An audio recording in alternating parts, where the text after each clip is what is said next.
do temporary or portable swimming pools need chlorine? Like, what's the deal with these things?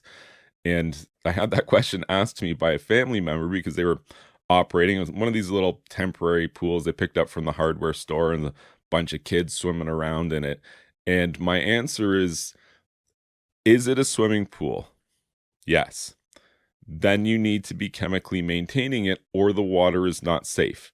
So for most temporary pools, people kind of set them up, let the kid use it, drain it at the end of the day. That's the normal process. And even to that extent, if you were to really get nitpicky on the details, that's not safe to do. But you get away with it because the danger is fairly minimal. But leaving that water overnight and then the next day and then the next day, that is definitely something I do not recommend to do. Like, you can see it. How does that water look to you? It looks pretty bad, right?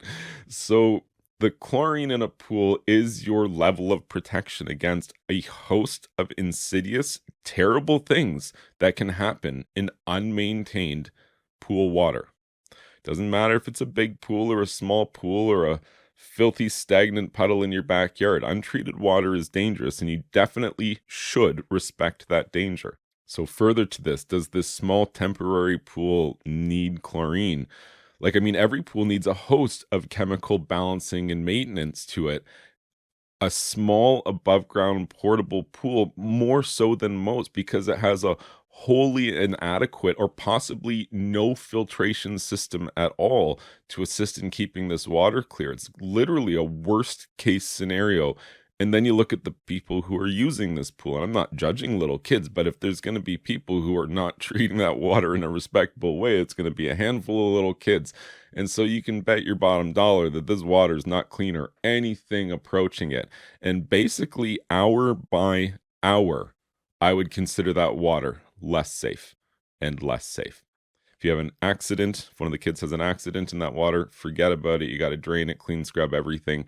Small pools should be maintained with chlorine. It's literally the exact same thing. It's annoying because it's this tiny little pool you spent $50 on and you weren't planning on taking a chemistry course here, but unless you're willing to drain and refill it regularly, then you're gonna have to do this to keep the water safe. You have to balance it just like it's a full-size swimming pool, just a tiny little version of it. You're gonna have to scale down all of your water chemistry stuff for this tiny little body of water that you're dealing with. And I don't know, use like a canoe paddle to stir it around or something like that. But just ignoring the chlorine altogether is a mistake.